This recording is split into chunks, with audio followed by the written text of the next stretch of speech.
Hello everyone. Today I will be talking about the teacher that lost her job after commenting negatively about students. Honestly, I was disgusted and appalled when I read about this teacher losing her job because of her Facebook, TikTok, and Instagram posts. Not because she lost her job, but because of what she said and did. As an educator, she had a responsibility to be a role model that showed professionalism, patience, and respect for her students. Instead, she went online and insulted them. That's completely unacceptable, no matter how frustrated she may have been. Teachers are supposed to be guides and supporters of their students, not to embarrass them publicly.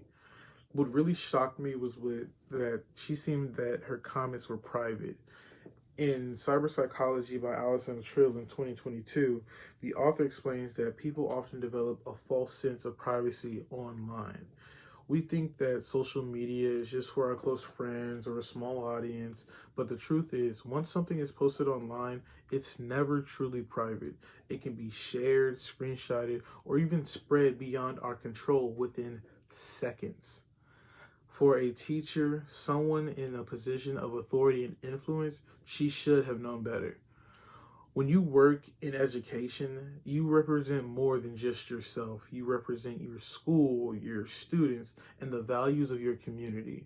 The National Education Association's Code of Ethics, remind teachers to treat students with respect and protect their dignity both in and out of the classroom. By posting these negative remarks online, that teacher violated that trust and professionalism. It wasn't just a lapse in judgment, it was a choice that reflected poorly on her character and the whole profession. Some people argue that she was just exercising her freedom of speech outside of the workplace, but freedom of speech does not mean freedom from consequences. When you hold a public role, especially one involving children, your words and actions have major weight. The moment she clicked post, her private opinions became public actions. In a digital world, those lines were blurred permanently. This whole situation reminds me of what Rebel 2015 says in Digital Citizenship in Schools. Educators must model responsible and ethical behavior online. Our digital footprints are part of our reputations now. For teachers, that means thinking carefully before posting anything that could undermine trust or even respect. In the end, I believe the school absolutely made the right decision. The teacher's comments showed poor judgment and a lack of empathy, two qualities that are essential in education. Once that trust is broken, it's nearly impossible to rebuild with the students or parents.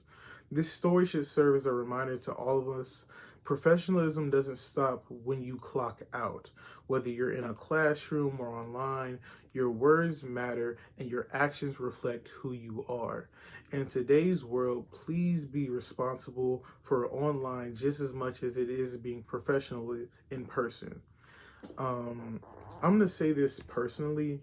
Whenever children are involved, you will see a different side of me. I do not play when it comes to children. So for her to make such sexual and negative remarks about actual children, even if they are in middle school or high school and they're close to that 18-year-old age of consent, or even 16 in some states, even still, that is a child in the eyes of not only the law, but in most regular general people. Most people don't perceive children until they're actually 20, 21.